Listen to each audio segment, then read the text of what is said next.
Boa noite, meus amigos. Boa noite, Nivaldo. Boa noite, Célia. Boa noite a todos. Mais uma semana, mais uma segunda-feira, 23 de janeiro de 2023. 2023, Célia.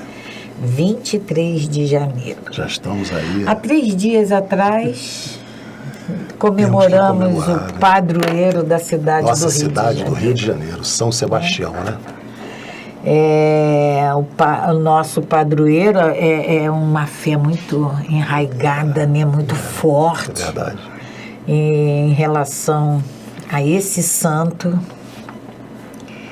E essa fé, essa crença mostra o fervor que esse povo tem, que nós temos. Então, salve São Sebastião, que nos ilumine. Temos aqui nossas homenagens, né?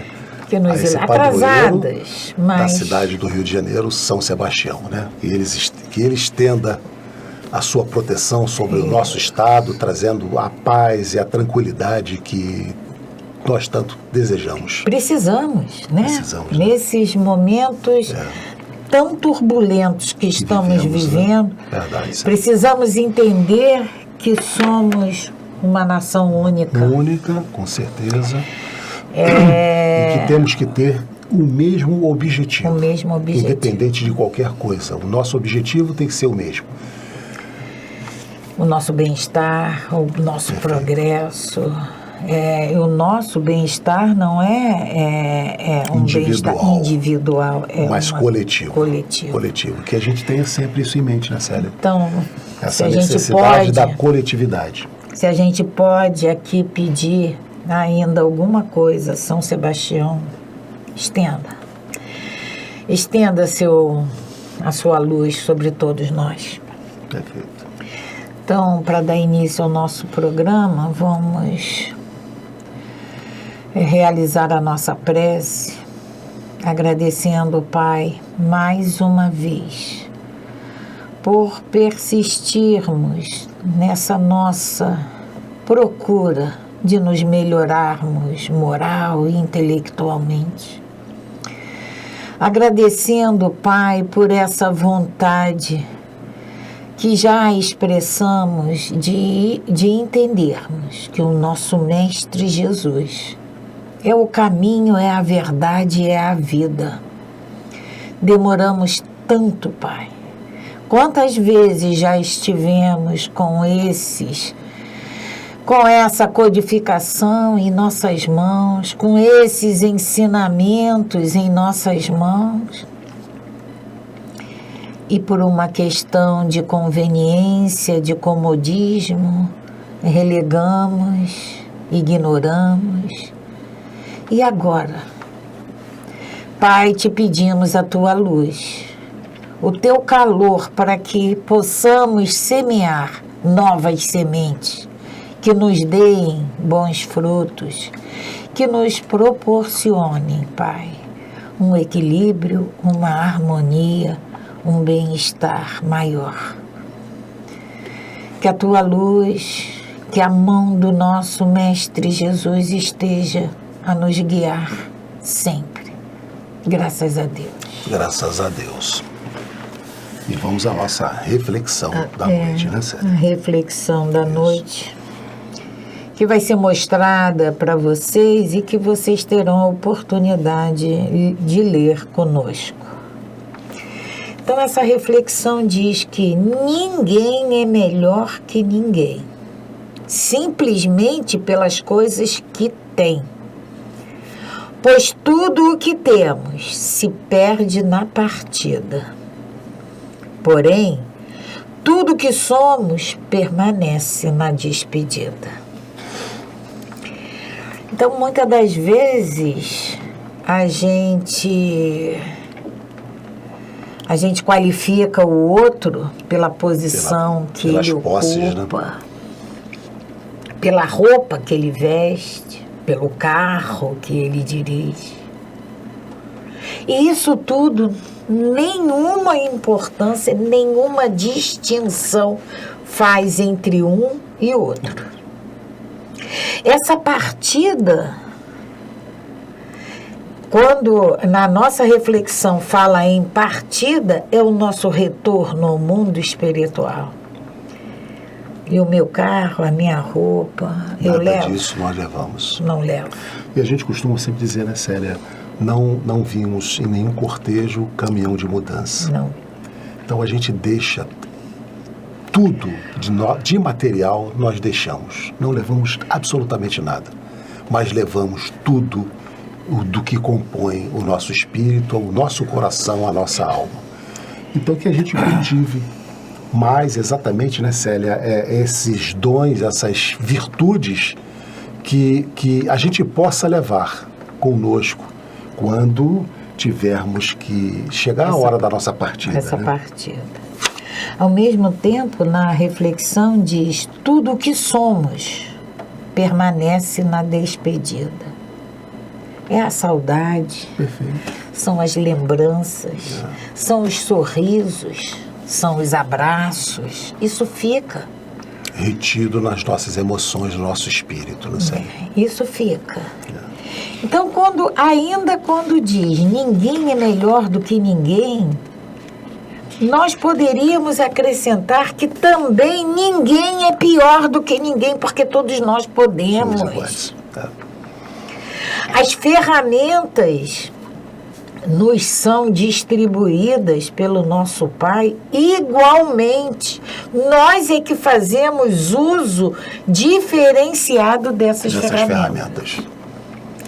Mas ninguém é melhor do que ninguém, vamos guardar isso. Mas que a gente aproveita essa reflexão, né, Célia, para saber essas ferramentas das quais nós recebemos, a gente possa avaliar quais são o uso que nós estamos fazendo dela, que utilização estamos dando para ela, para que a gente possa reverter e, se tivermos dando mais importância às coisas materiais, que a gente possa rever.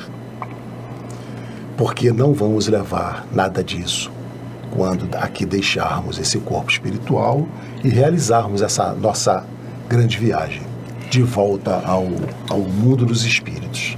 E a nossa preocupação, né, Nivaldo, não é em ter, é em ser.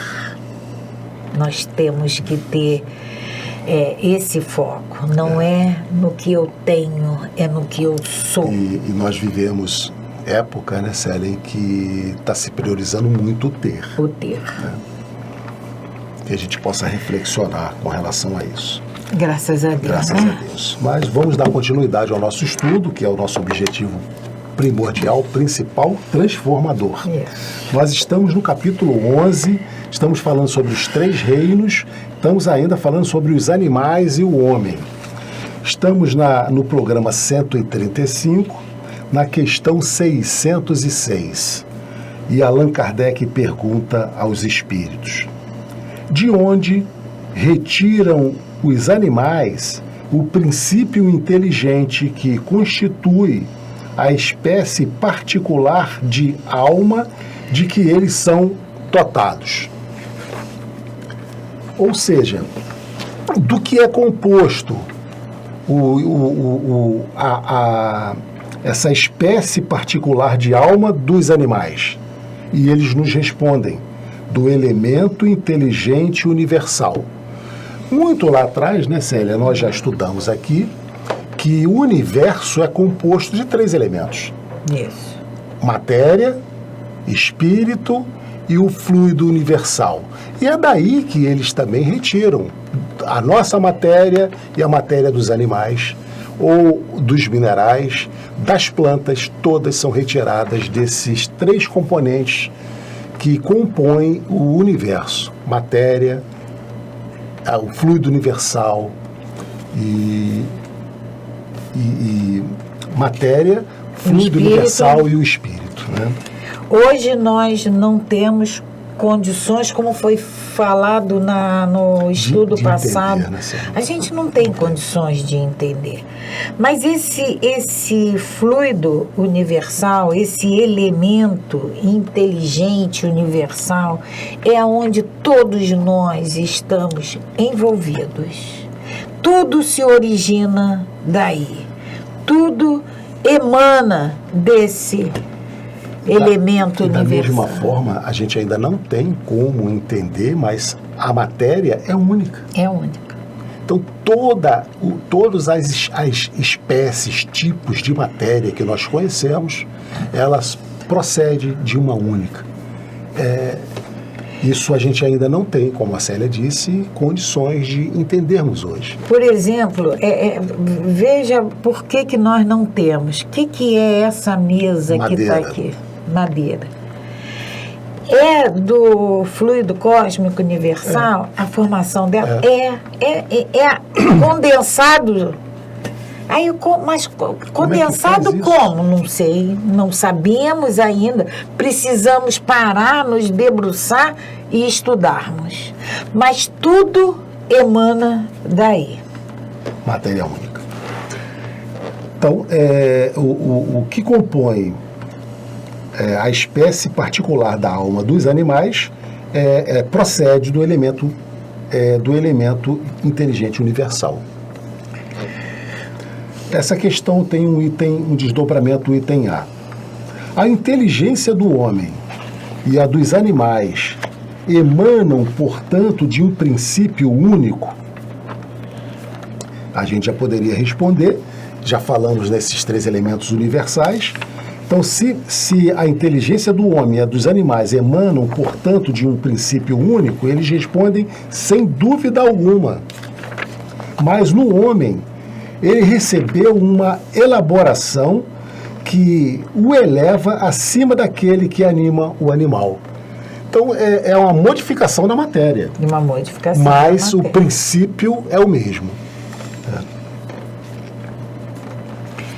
Aí, a 607, disseste, e aí, entre parênteses, tem 190, é o que eu estava procurando aqui, a questão 190, que o estado da alma do homem, na sua origem, corresponde ao estado da infância na vida corporal, que sua inteligência apenas desabrocha e se ensaia para a vida, onde passa o espírito essa primeira fase do seu desenvolvimento.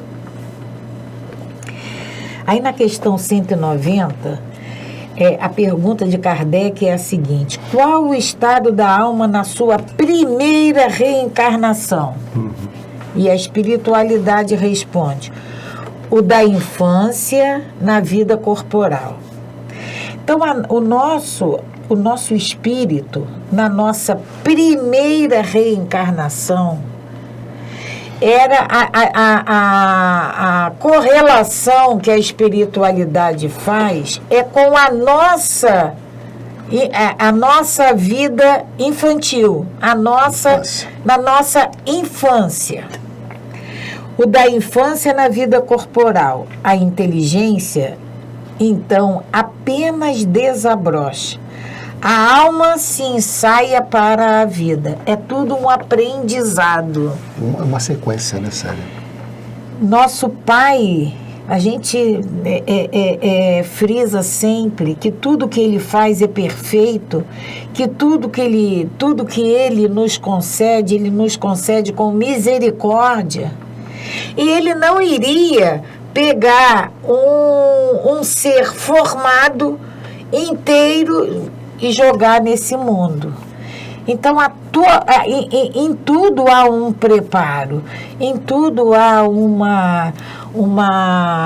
progresso gradativo, lento, gradativo, para que a gente se acostume, para que a gente aproveite.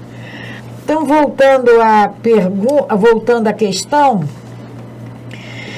a espiritualidade nos diz: numa série de existências que precedem o período a que chamais humanidade. Então, há todo um progresso, há todo um desenvolvimento até que cheguemos a esse ponto de humanidade. Mais uma vez a pergunta: dissestes que o estado da alma do homem na sua origem corresponde ao estado da infância na vida corporal, que sua inteligência apenas desabrocha e ensaia para a vida. Onde passa o espírito essa primeira fase do seu desenvolvimento? E a espiritualidade nos responde numa série de existências que precedem o período a que chamais humanidade. Talvez aqui, Célia, a gente também pudesse entender um pouquinho que tipo de mundo esses espíritos também iniciariam essas suas primeiras experiências na humanidade. Em mundos próprios para eles, como nós estamos agora. Nós estamos aqui no mundo de prova e expiação, que é o próprio para nós nos desenvolvermos. Já temos uma bagagem de entendimento. Estamos adaptados a essa condição. E daqui nos preparando para o próximo passo, que é o mundo de regeneração, evoluindo. Esses espíritos, ainda nessa fase de infância, eles vão habitar mundos primitivos. Como nós habitamos. Mundos mais primitivos, adequados ao desenvolvimento deles. Como eles respondem para nós, né? Para estarmos nesse estado hoje, de morarmos numa casa, de vestirmos roupas, já vivemos outros mundos aonde não sabíamos, aonde foi preciso todo um aprendizado. Célia, a gente fala aqui, né, a gente estuda na evolução humana da época antes da descoberta do fogo. Né? Então você imagine o que era viver naquela época e o que é viver hoje. Então essa evolução é compatível e ela é dada a cada espírito para que ele absorva o que ele precisa em cada época de sua existência. Então, numa série de existências, numa série de reencarnações, numa série de vindas à matéria. E em cada uma delas a gente vai... Um aprendizado maiorzinho. Aprendendo um pouquinho mais. E aí a 607 tem a letra A. Parece que, assim, se pode considerar a alma como tendo sido o princípio inteligente dos seres inferiores da criação, não?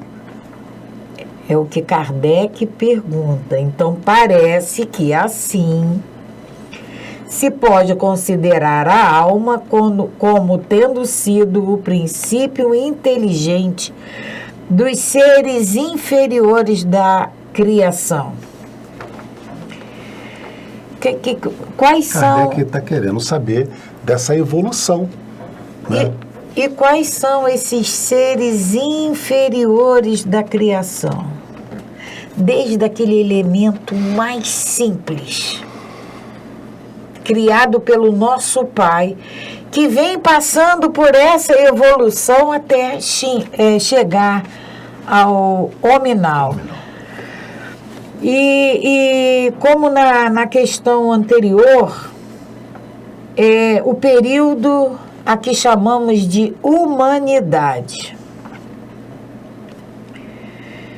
E aí, né, a espiritualidade nos responde: já não dissemos que tudo na natureza se encadeia, nada é solto, nada é a esmo.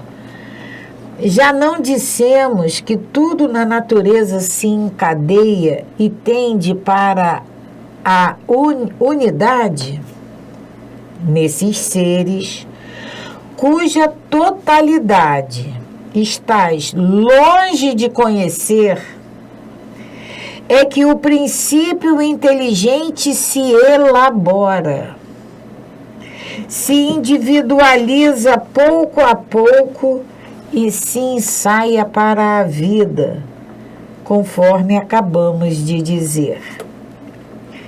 é, de certo modo, um trabalho preparatório, como a germinação, por efeito do qual o princípio inteligente sofre uma transformação e se torna espírito.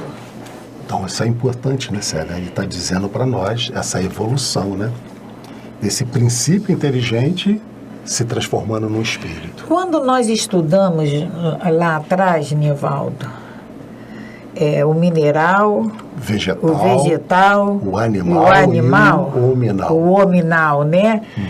Então, no mineral, ele vai evoluir. Ele vai evoluir, mas ele começa se agrupar, não é isso? Então, é para a gente perceber essa escala gradativa. Da evolução. Ele começa a desenvolver esse agrupamento. No vegetal, ele já sente, não é isso? Já sente. A sensibilidade. Como que é assim? A gente vê lá aquela dormideirazinha. Tem determinadas espécies que a gente toca a mão e ali ela não se desenvolve mais. E aí tem o hominal, aí vem o animal, em que ele já se locomove. Já tem movimento. Né? Já tem movimento. Esse princípio inteligente já é mais aguçado, já é mais desenvolvido. Então, isso tudo é essa escala. Evolução. Essa evolução. Como a gente já disse aqui várias vezes, tudo e a natureza evolui. Tudo. De certo modo, um trabalho preparatório, como a germinação, por efeito do qual o princípio inteligente sofre transformação e se torna espírito. Entra, então, no período da humanização, começando a ter consciência do seu futuro, capacidade de distinguir o bem do mal e a responsabilidade dos seus atos. Então, o que nós chamamos de humanização é o desenvolvimento dessas capacidades. A consciência, aonde nós vamos distinguir o bem e do mal, e nós já sabemos que temos responsabilidades sobre os nossos atos. Assim, a fase da infância se segue à adolescência, vindo depois a juventude. Olha a evolução. A comparação que eles estão fazendo, né? E da madureza. Nessa origem, coisa alguma há de humilhante para o homem. Uma evolução. É uma evolução. Simplesmente uma Alguém evolução. se sente humilhado de ser criança? Não tem. Alguém se sente humilhado de passar para adolescente? De ser adolescente? E até porque, se sentisse, qual é a diferença? Ia retardar esse andar? Não ia. Sentir-se-ão humilhados os grandes gênios por terem sido fetos informes nas entranhas que o geraram. Exatamente, Olha a comparação. A comparação. Nós já fomos aquele feto todo deformado. Alguém se sente humilhado por isso? Não. Nem lembra. Se alguma coisa há que lhe seja humilhante, é a sua inferioridade perante a Deus e sua impotência para lhe sondar as profundezas dos desígnios e para apreciar a sabedoria das leis que regem a harmonia do universo. Isso sim. Isso é para nos constranger, para nos deixar humilhados, por não compreendermos a nossa inferioridade, por entendermos a nossa inferioridade perante Deus, a nossa impotência para sondar as profundezas dos desígnios de Deus e para apreciar a sabedoria dele na harmonia do universo. Como é que pode no céu ter tantos planetas e nenhum bate no outro, as estrelas não se chocam? Reconhecei a grandeza de Deus nessa admirável harmonia, mediante a qual tudo é solidário na natureza. Acreditar que Deus haja feito, seja o que for, sem um fim, e criado seres inteligentes sem futuro, fora blasfemar da sua bondade, que se estende por sobre todas as suas criaturas. Esse finalzinho, a partir do momento... É por isso que é importante ter o livro, né? É verdade, sério. Porque esse finalzinho, a partir de... quando ele diz assim... Se alguma coisa há que lhe seja humilhante, que nos seja humilhante, a partir daí, tudo é poético. Tudo é muito lindo e a gente precisa ler isso com mais frequência.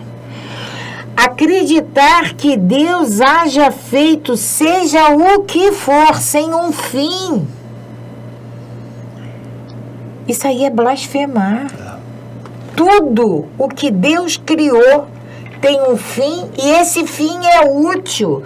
Esse fim é para nossa melhora. Esse fim é para o nosso desenvolvimento, seja o que for.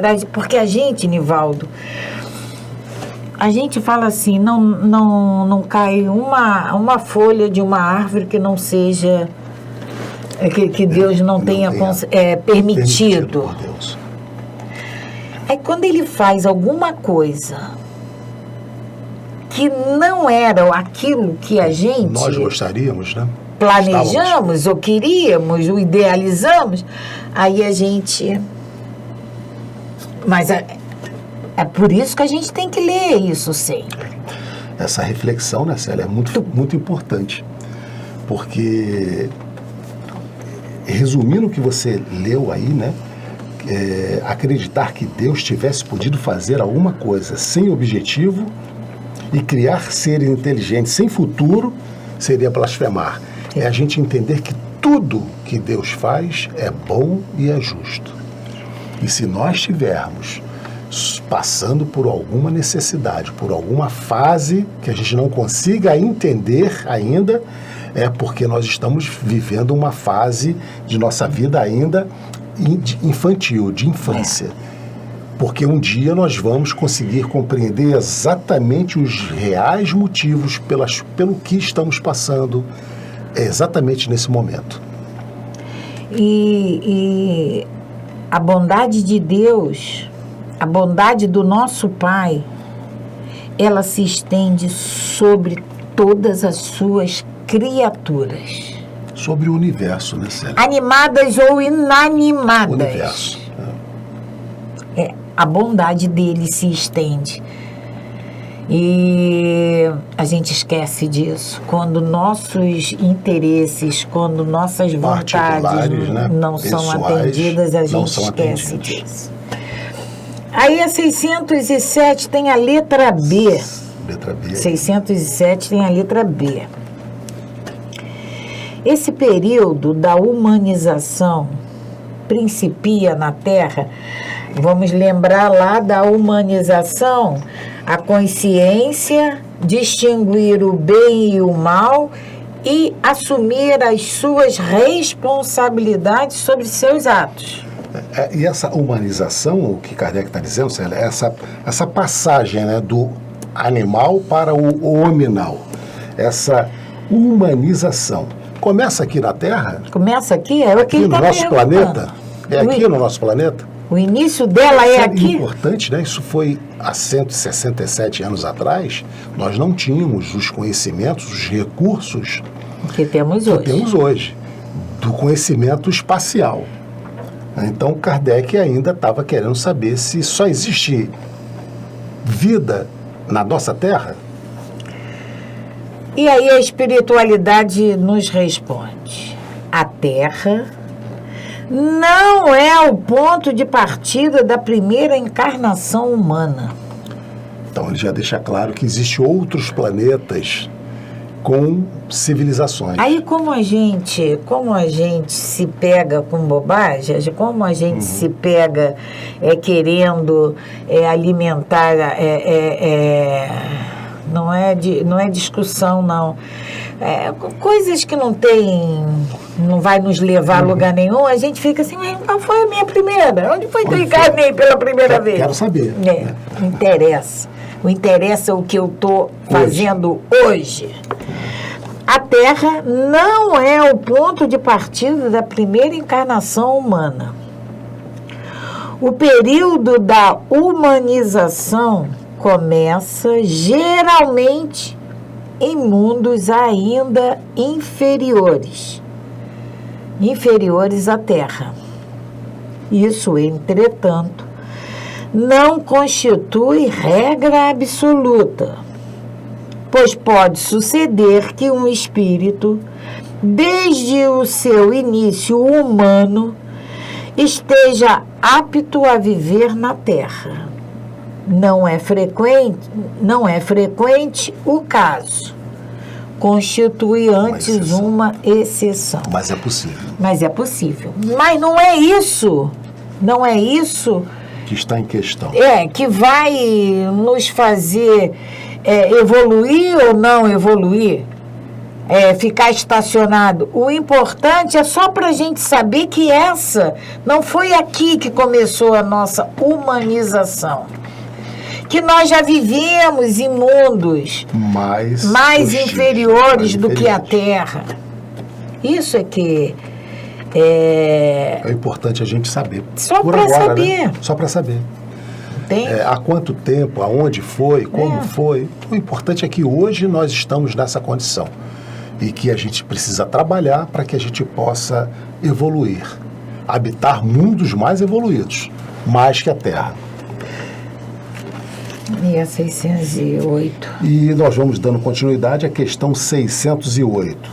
Kardec então pergunta aos espíritos: o espírito do homem, depois da morte, tem consciência das existências que precederam? Para ele, o período da humanidade? Então, nós quando desencarnarmos, nós vamos ter consciência das nossas vidas passadas, do período do início da nossa humanidade? Eu vou ver lá a minha primeira reencarnação? O importante aqui, o que você sempre fala, Célia, tudo que a espiritualidade nos oferece tem que ser bom e tem que ser útil. Então, teria alguma utilidade hoje, eu, ao desencarnar, saber aonde foi a minha primeira humanização? Não vai contribuir em nada. Então, esse raciocínio que a gente tem que começar a desenvolver no entendimento da vida. Mas vamos ver a resposta dos espíritos.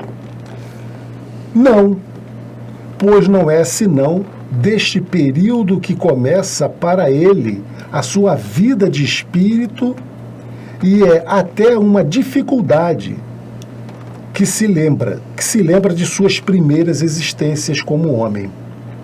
Absolutamente como o homem não se lembra mais dos primeiros tempos de sua infância, e menos ainda do tempo que passou no seio de sua mãe. É por isso que os espíritos vos dizem que não sabem como começaram. Então, não há importância nenhuma nós lembrarmos do período em que nós estávamos no ventre de nossas mães. do período quem é em que que nós lembra? estávamos. Quem lembra? Quem lembra? E quem precisaria lembrar desse Qual é a período? diferença que iria fazer para agora? Não vai fazer diferença nenhuma nós, ao desencarnarmos, querermos saber das nossas primeiras existências, né?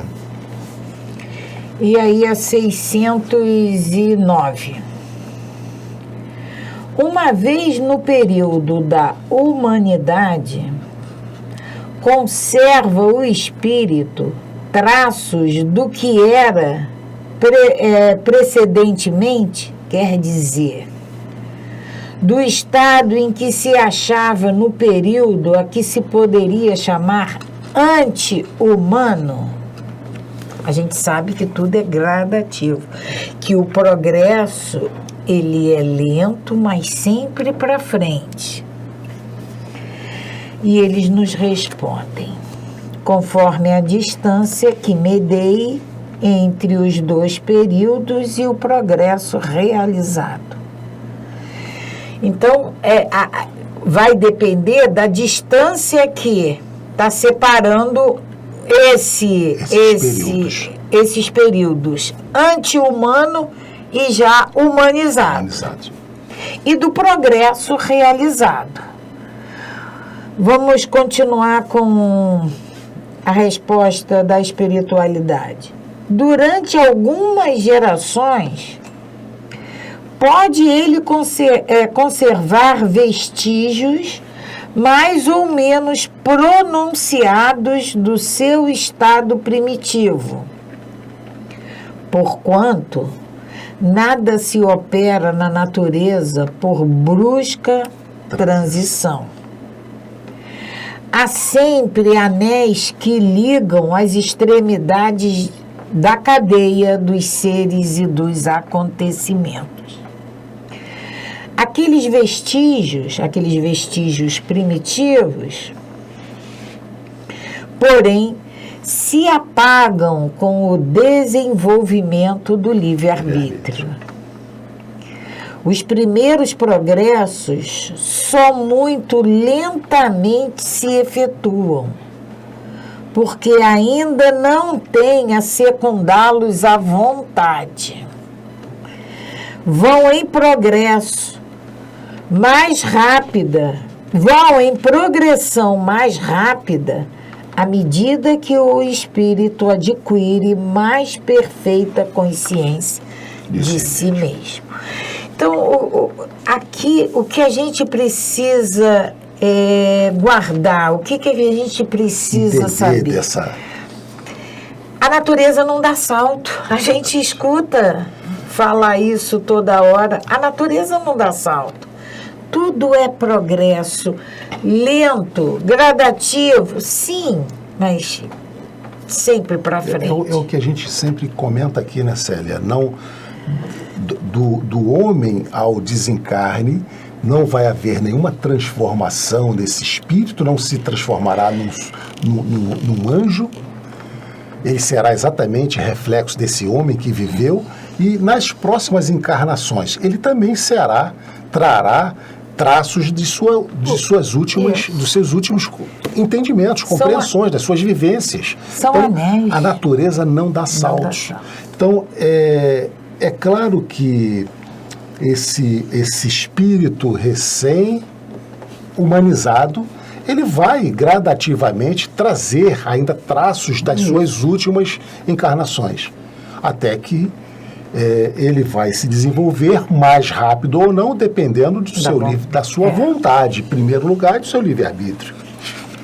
É como se nós pudéssemos mal comparar, seria capítulos de uma novela. São as nossas reencarnações.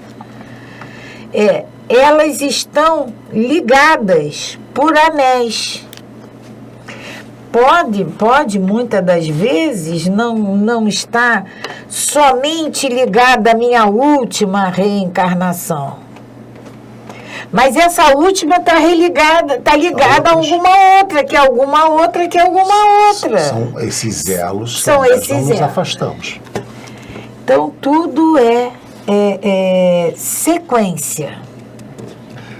E nós vamos então à questão 610, que é a última questão que vamos falar sobre o homem e o animal.